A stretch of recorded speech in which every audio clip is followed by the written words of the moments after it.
Picture this. You're holding what you think is a beautiful family heirloom, a silver necklace that represents acceptance and love from your new daughter-in-law.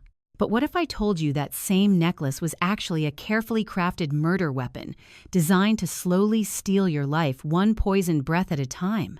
That's exactly what happened to me, and by the time I discovered the horrifying truth, I was already 6 months into my own execution. My name is Sierra Hooper, and this is the story of how my son's wife tried to kill me with kindness, literally. But more importantly, it's the story of how karma served her exactly what she deserved, with interest. 6 months ago, I thought I had a pretty decent life. Not perfect, no life ever is, but solid. The kind of life you build when you start from absolutely nothing and claw your way up through pure determination. I became a mother at 18, terrified and alone, staring down a future that looked like a dead end. But I figured it out, one day at a time. I married Patrick when I was 19, and together we built something real. He worked construction, while I put myself through night school for accounting. We bought a little house in Connecticut, raised our son Bradley, and somewhere along the way, we stopped just surviving and started actually living. Then 3 years ago, everything changed in a single morning. Patrick complained about heartburn over breakfast, and by noon, he was gone. Just like that. 41 years old, taken down by a congenital heart defect nobody knew existed. He left me comfortable, I'll give him that. Life insurance, savings, a house that was completely paid off, about $1, 2 millions total. Not wealthy enough to quit worrying, but secure enough that I could work part-time, tend my garden, and focus on being there for Bradley during the most important years of his life. Bradley was 15 when his father died, and I watched him grow up way too fast after that. By 16, he'd gotten himself a part-time job at a local cafe, insisting on helping with bills even though I told him to save his money for college. I was so incredibly proud of the young man he was becoming. That pride would later blind me to the predator circling my family. That's where he met her, Vivien Prescott. She was 25 when they started dating. My son was 16. Let that sink in for a moment. I remember the first time he brought her home.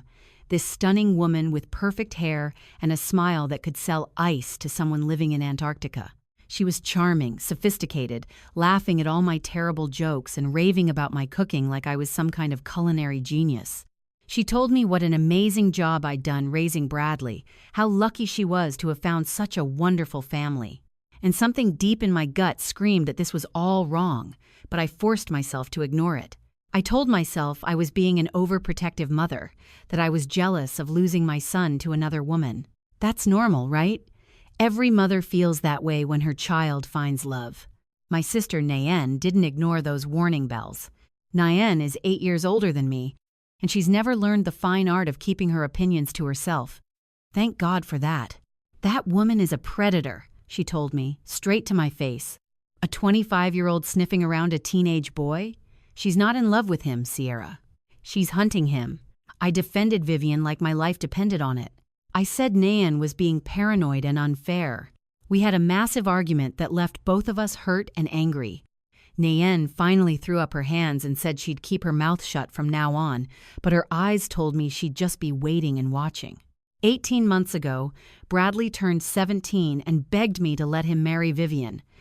In our state, you can legally marry at 17 with parental consent, and he was absolutely desperate for my blessing. He was so deeply in love, so certain this was his forever. And Vivien played her part perfectly, sitting in my living room explaining that she completely understood my concerns. She'd had such a difficult past, she said, and Bradley made her feel truly safe for the first time. Age was just a number when two souls connected like theirs had. I should have said no. I should have put my foot down and made him wait until he was older, more experienced, better able to see through manipulation. But I was terrified of losing him entirely. If I refused to sign those papers, would he cut me out of his life completely? Would I push him even further into her arms? So I signed. I gave my blessing. I smiled at their wedding and convinced myself I was being a supportive mother. Nayen came to the ceremony. She didn't say a single word about her concerns, but she didn't need to. Her expression said everything. For the first year after their marriage, everything seemed fine on the surface. Vivien was attentive to me. Bradley appeared happy, and I started believing maybe I'd been completely wrong about her. Maybe Nyan had been wrong too. Maybe love really doesn't care about age differences when it's genuine. Then came Mother's Day, 6 months ago. The day that started my slow journey toward death. Bradley showed up at my door that morning with tears streaming down his face and a small velvet box trembling in his hands. Inside was the most breathtaking necklace I'd ever seen, silver, antique-looking, with an ornate oval pendant that seemed to capture and hold moonlight. "Vivien helped me pick it out," he said, his voice thick with emotion. "It belonged to her grandmother. She wanted you to have it because she says you're the mother she never had." I actually cried. Standing there in my doorway, looking at this beautiful piece of jewelry, I felt ashamed of every single doubt I'd ever harbored about Vivien. Here, I'd spent 18 months being suspicious and judgmental, and she was offering me a precious family heirloom. I put that necklace on immediately and made myself a promise. I would never take it off. It would be my constant reminder that I was loved and accepted. That promise nearly killed me. Within 2 weeks of wearing the necklace constantly, I started feeling strange.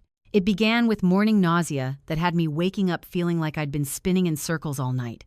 Then came the headaches, dull, persistent pain that drilled into the space behind my eyes. The fatigue followed, a bone-deep exhaustion that no amount of sleep could touch. I went to my family doctor, who ran comprehensive blood tests. Everything came back normal. She referred me to a specialist who ordered an MRI, heart workup, thyroid panel, every test you can imagine. All perfectly clear. The specialist looked at me with that particular expression doctors get when they're completely out of ideas and suggested that maybe it was stress and anxiety. "You've been through tremendous loss," she said gently. "Have you considered therapy? Maybe some yoga?" 3 specialists and 12 blood tests later, the best medical advice they could offer was mindfulness meditation. I could barely lift my head off my pillow, and they wanted me to find my inner peace. I started keeping a detailed journal of my symptoms, hoping to find some pattern that might help the doctors figure out what was destroying my health. The nausea was always worst in the morning, right after sleeping for 8 hours with that necklace pressed against my bare chest. I wrote it down, but I didn't connect the dots. Why would I? It was just a beautiful piece of jewelry, a gift from my beloved son. Nayan noticed I was deteriorating rapidly. She came for her weekly visit and couldn't hide her shock at how gray and thin I'd become. "You even wear that thing to bed?" she asked, pointing at the necklace. "It was a gift from Bradley," I said, more defensively than I'd intended. "It was chosen by his wife," she corrected me. "There's a difference." We argued again, harsh words that left us both wounded. She stormed out, and I spent the rest of that night crying while clutching the pendant against my heart like it could somehow heal the growing rift in my family. Meanwhile, my relationship with Bradley was changing in ways that should have alarmed me. He went from calling me 3 times a day with questions about everything from laundry to cooking to barely responding to my texts with one-word answers hours later. When we did manage to talk, Vivien was always there in the background, and Bradley's voice sounded rehearsed, distant, like he was reading from a script. 3 months into wearing that cursed necklace, I barely recognized myself in the mirror. I'd lost 18 pounds through no diet except the inability to keep food down. My clothes hung off my frame like I was borrowing someone else's wardrobe. My thick brown hair, the hair Patrick used to run his fingers through and call my crowning glory, started falling out in horrifying clumps. Some mornings my hands shook so violently I couldn't hold a coffee cup without spilling. I'd switched to mugs with handles I could grip with both hands, and even then I looked like I was trying to drink during an earthquake.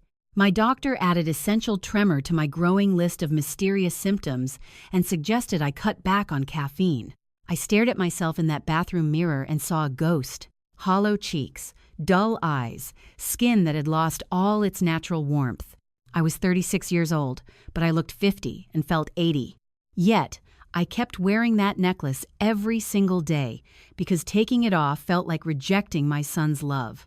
Around this time, Vivien started visiting me more frequently, showing up 2 or 3 times a week with containers of homemade food. "I made you some soup, Sierra," she'd say with perfect concern. "You need to keep your strength up."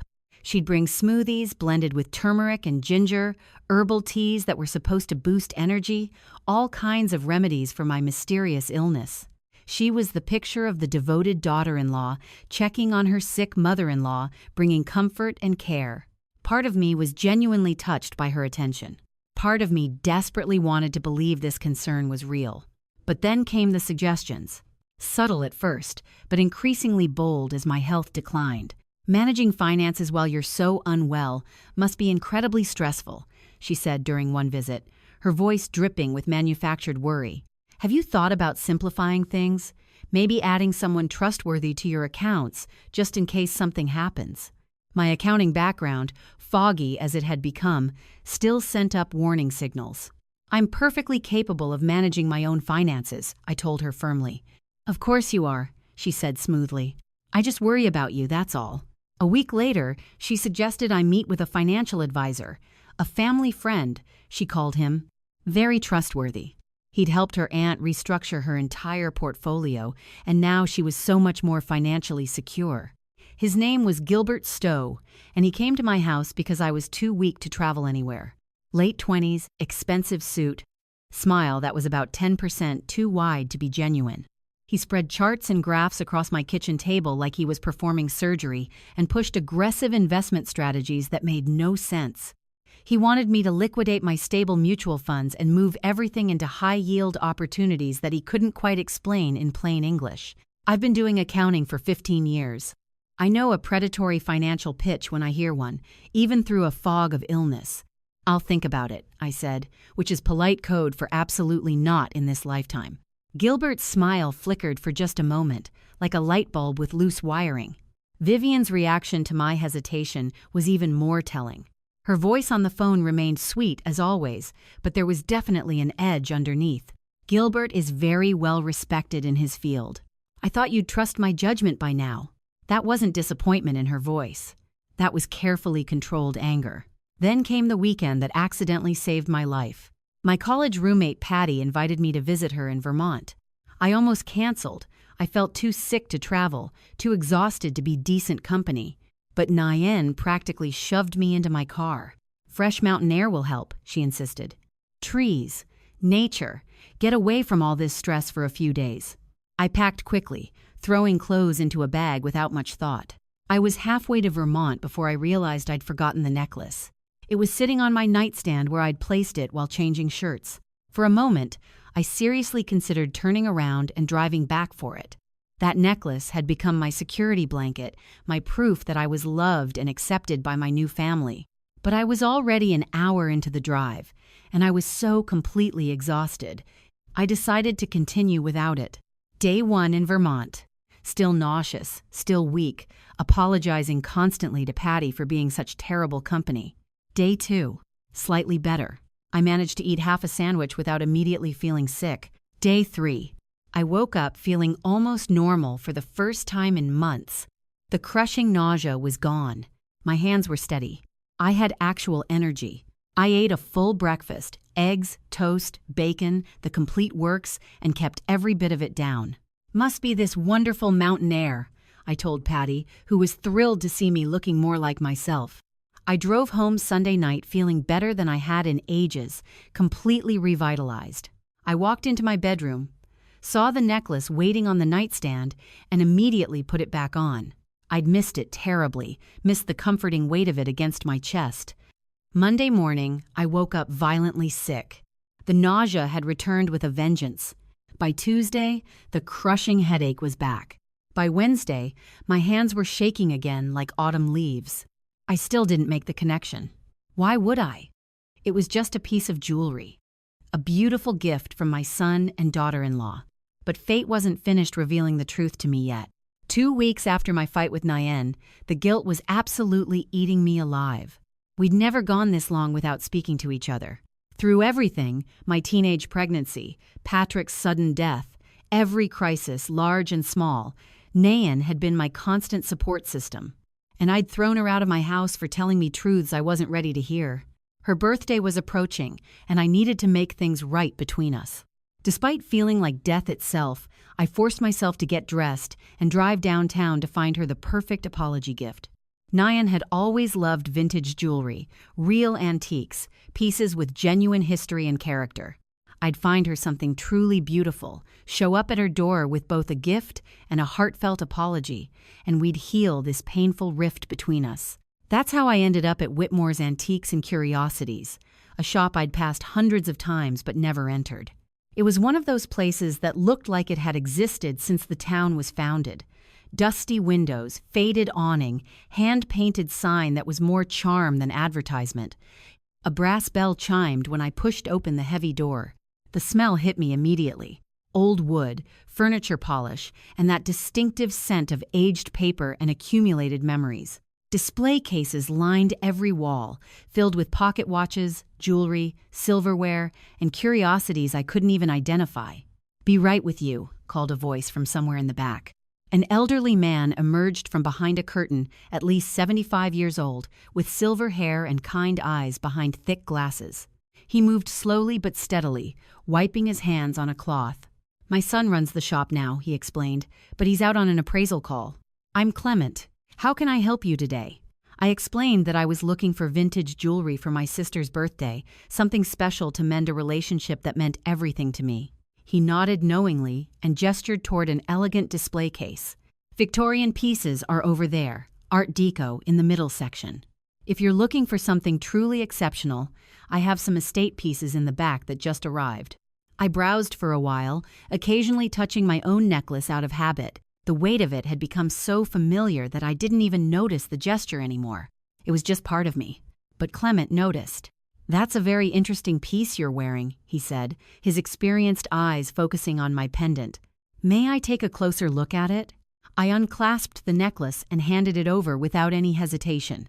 Clement carried it to his workbench and pulled out a jeweler's loupe, one of those specialized magnifying glasses that reveals every tiny detail. He examined the pendant slowly and methodically, turning it this way and that under his bright work lamp. I watched his expression change dramatically. First curiosity, then confusion, then something much darker and more alarming. He set down the loupe very carefully and looked at me with an intensity that made my stomach flip. "How long have you been wearing this necklace?" he asked. 6 months, I replied. "Every single day. It was a gift from my son." Clement's jaw visibly tightened. "Take off any other jewelry you're wearing right now, and don't touch this pendant with your bare hands anymore." "What? Why? What's wrong?" "Just trust me on this, please." He led me to his workspace in the back of the shop, speaking as we walked. 50 years in the jewelry trade, he told me. Started as an apprentice watchmaker at 17. Spent 15 years as a quality inspector for a major jewelry manufacturer, specializing in catching counterfeits and identifying dangerous materials. "I've seen things that would curl your hair." He pointed at my necklace with a tool instead of his finger. "This pendant has a hidden compartment." My blood turned to ice water. "A what?" Using specialized tools, he showed me a seam so microscopic it was invisible to the naked eye. Even under his powerful magnifying glass, I could barely make it out. "Modern work," Clement said grimly. "Cleverly disguised to look genuinely antique? Excellent craftsmanship, I'll give them that. But I've encountered similar tricks before, unfortunately." He used precision instruments to open the nearly invisible hatch in the pendant's base. Inside was a tiny cavity, and nestled in that cavity was a small, porous capsule containing grayish powder. "What is that?" My voice came out as barely a whisper. "I don't know exactly, I'm not a chemist," Clement replied, his face grave. "But I know it's absolutely not supposed to be there. And I know these capsules are specifically designed for slow, controlled release. Body heat activates them gradually. The closer to skin, the more exposure over time." I thought about how I'd worn this necklace pressed against my bare chest 16 hours a day, how it had been trapped between my body and the mattress every night as I slept, releasing its poison directly into my system for months. "In my inspection days," Clement continued, "we occasionally found counterfeit jewelry containing toxic materials, lead, cadmium, worse substances, but those were accidents, cheap manufacturers cutting dangerous corners to save money." He looked at me with something like pity. "This isn't an accident. This compartment was engineered deliberately. Someone put this substance here with very specific intent. Someone spent considerable money creating something beautiful that could slowly kill you. My mind raced through 6 months of symptoms. The morning nausea that started exactly 2 weeks after I began wearing the necklace. The hair loss, the tremors, the crushing fatigue so deep I felt like I was drowning in exhaustion. That weekend in Vermont without the necklace when I'd felt miraculously better, then coming home and immediately getting sick again after putting it back on. "This necklace," I said slowly, the horrible truth crystallizing. "Vivien told Bradley to give it to me. She claimed it belonged to her grandmother." Clement shook his head sadly. 50 years I've examined jewelry, seen fakes and frauds and things that would make your skin crawl. But this is a first for me. Someone invested serious money in creating something gorgeous that could murder you. Most poisoners at least have the decency to be cheap about their methods. If I hadn't been fighting the urge to scream, I might have laughed at his dark humor. "You need to get this tested at a proper laboratory immediately," he said firmly. "Today. And you need to discover exactly what's in that capsule. Do you have someone you trust completely? Someone who isn't connected to whoever gave you this weapon?" I thought of Nayan, the sister I'd pushed away, the sister who'd tried desperately to warn me for 2 solid years. "Yes," I whispered. "I have someone." I drove to Nayan's house in complete shock, the necklace sealed in a plastic evidence bag on my passenger seat like a captured venomous snake. Tears streamed down my face, but I barely noticed them. My brain was struggling to process what my heart couldn't accept. Vivien had given me this necklace personally. Vivien had been watching me grow sicker and weaker every day. Vivien had been playing the perfect concerned daughter-in-law, bringing me food and checking on my health. While I was slowly dying from poison, she'd literally hung around my neck. I pounded on Nayan's door until my fists hurt. She opened it, ready to continue our argument, saw my face, and every trace of anger melted away instantly. "Sierra, what happened? What's wrong?" "I'm sorry," I sobbed. "I'm so incredibly sorry. You were right about everything." Inside her house, I showed her the necklace and told her what Clement had discovered. I watched her face cycle through shock, horror, and finally a cold, hard fury I'd never seen from her before. "I'm going to kill her," Nayan said flatly. "No, we need solid proof first," I managed to say. "We need to know exactly what's in that capsule. We need evidence that can't be disputed or explained away." She stared at me for a long moment, then nodded slowly. "I know someone who can help. A friend from my hospital days who runs an independent toxicology laboratory. We can have results within 48 hours." We sealed the necklace in a fresh evidence bag, drove to the lab, and handed it over with strict instructions to test every substance in that hidden compartment. Then we returned to Nayan's house and began the longest wait of my life. 48 hours of drinking endless cups of tea, pacing her living room, jumping every time the phone rang. 2 full days of coming to terms with the reality that my daughter-in-law had been systematically murdering me for 6 months. When the call finally came, I answered with hands that wouldn't stop shaking. The substance in the capsule was thallium sulfate. Thallium, a colorless, odorless poison that's been the weapon of choice for calculated murderers since the 19th century. It attacks the nervous system, the gastrointestinal tract, the hair follicles. In small doses administered over time, it perfectly mimics dozens of other illnesses. Doctors never think to test for it because deliberate poisoning is the absolute last thing they expect. Every single symptom I'd experienced was textbook thallium poisoning. At my rate of exposure, the lab technician explained, another 6 to 8 months would have caused permanent organ damage. A full year would almost certainly have killed me. I sat in my sister's kitchen with that lab report in my hands, and for the first time in 6 months, I didn't cry. I was done crying. Now I was furious. The lab report changed everything, but we still needed to build a case that would hold up in court. Just because there was poison in the necklace didn't prove that Vivien had put it there, or even known what was inside it. She was intelligent and calculating. If we moved too quickly, she'd find a way to slip through the cracks. That's when Nayan called Detective Monica Reyes, a childhood friend who'd grown up just 3 houses away from us. Monica had spent 25 years in law enforcement, the last 10 as a senior detective with the Connecticut State Police. She came to Nayan's house that same night, off duty but completely focused. She listened to everything without interrupting. The necklace, my symptoms, Clement's discovery, the lab results. When I finished my story, she sat back and let out a long, slow breath. "Attempted murder," she said quietly. "First degree, premeditated, methodical, designed to look like natural illness." She looked at me with genuine respect. "You're incredibly lucky to be alive, Sierra." "I don't feel lucky," I admitted. "I feel stupid." "Don't." Monica's voice was firm. "Poisoners count on trust. They exploit love and family bonds. That's not stupidity, that's being human." The investigation had to be conducted in absolute secrecy. If Vivien suspected that anyone was onto her scheme, she'd destroy evidence and possibly disappear entirely. So I had to keep playing the role of the sick, trusting mother-in-law.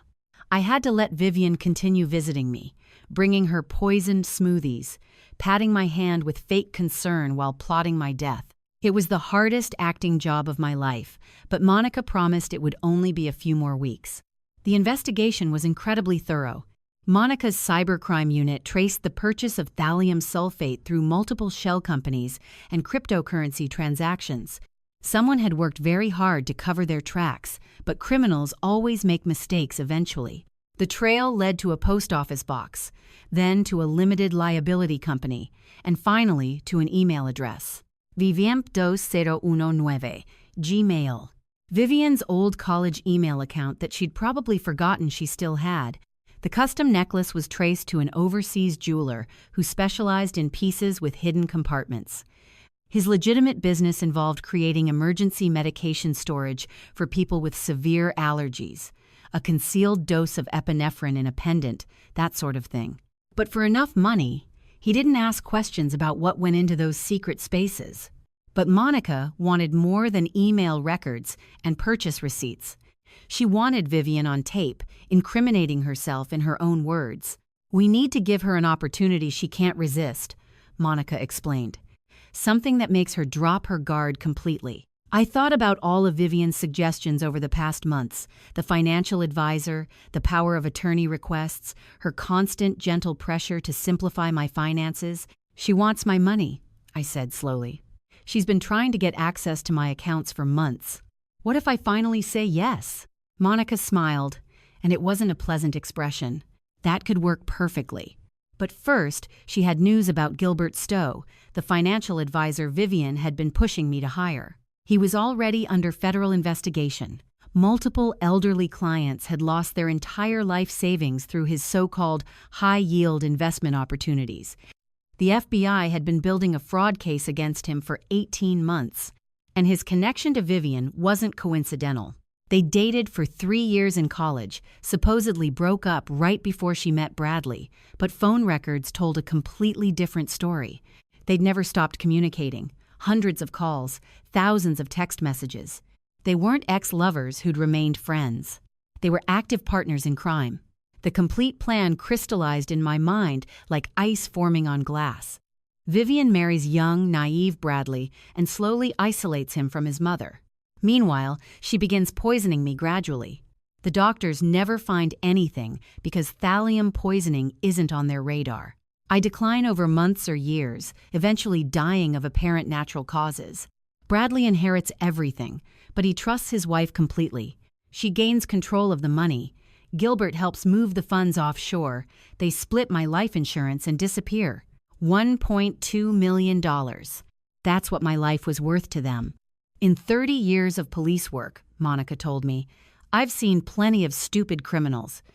But ordering poison through an email with your actual name, that's not criminal mastermind territory. That's criminal master idiot. The FBI agreed to coordinate with Monica's investigation. Gilbert was already in their crosshairs. Connecting him to attempted murder would seal both their fates. But there was one more thing I desperately needed to know. Bradley, I asked Monica. My son, was he part of this scheme? Monica shook her head firmly. We've examined his phone records, emails, bank accounts, everything. There's no evidence he knew anything. She hesitated before continuing. Actually, Vivien was systematically monitoring his communications, deleting your texts before he could see them, filtering his emails. She isolated him very methodically. My sweet, trusting 18-year-old son wasn't a co-conspirator. He was another victim. I called Vivien the next day, making my voice sound weak and defeated. "I've been thinking about what you said," I told her, "about simplifying my finances. You were absolutely right. I'm too sick to manage everything properly anymore."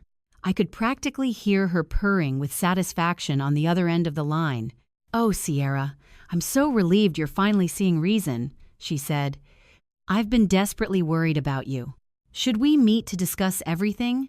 Maybe a family dinner where we can go over all the details properly? I want Bradley there too, of course." "That sounds perfect," I agreed. "When works for you? This Saturday evening. I'll arrange everything." I hung up and looked at Monica. She took the bait. "Now we reel her in," Monica replied grimly. Saturday evening arrived with all the anticipation of a death row execution.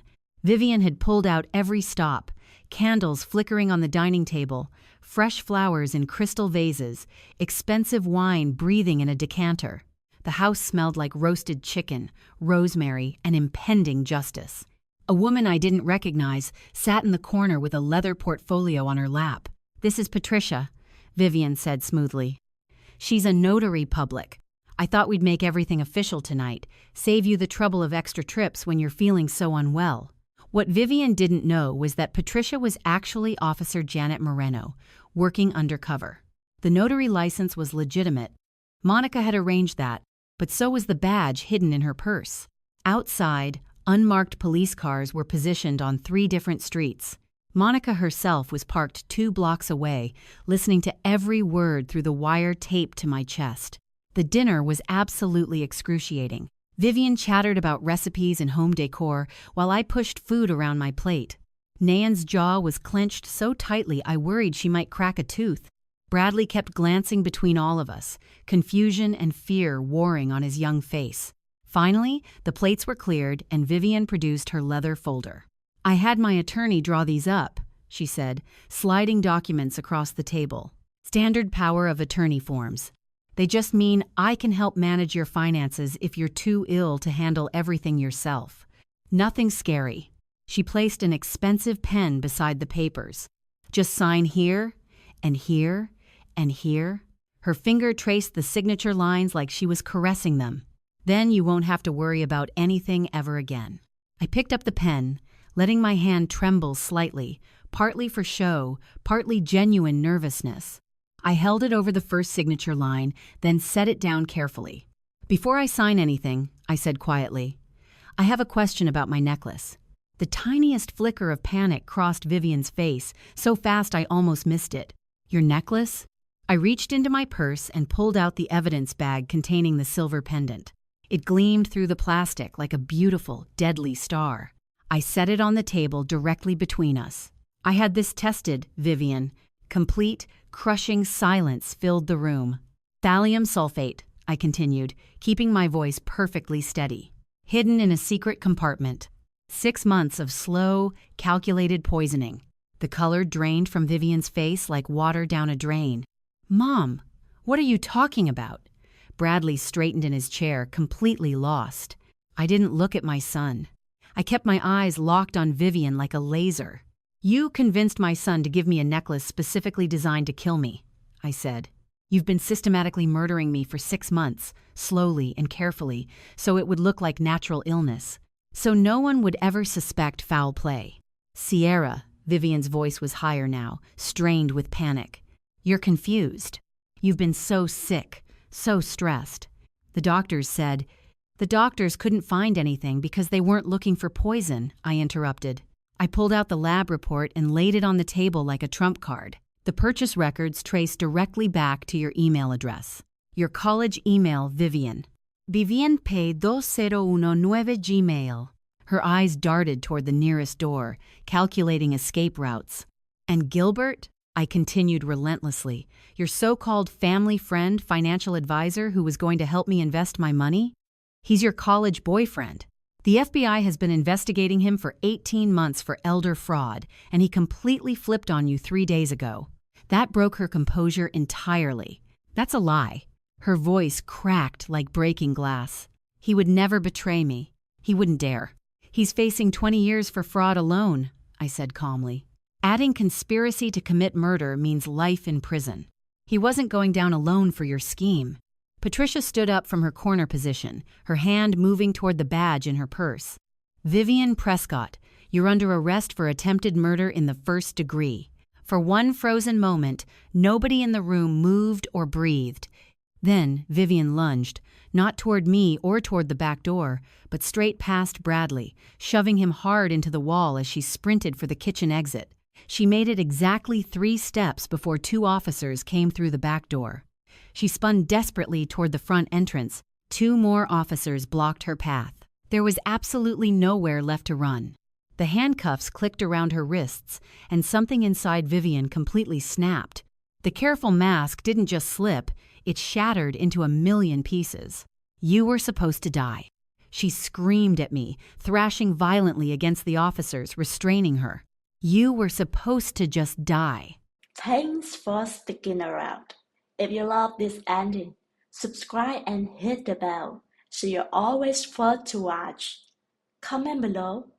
Did you see that satisfying ending coming?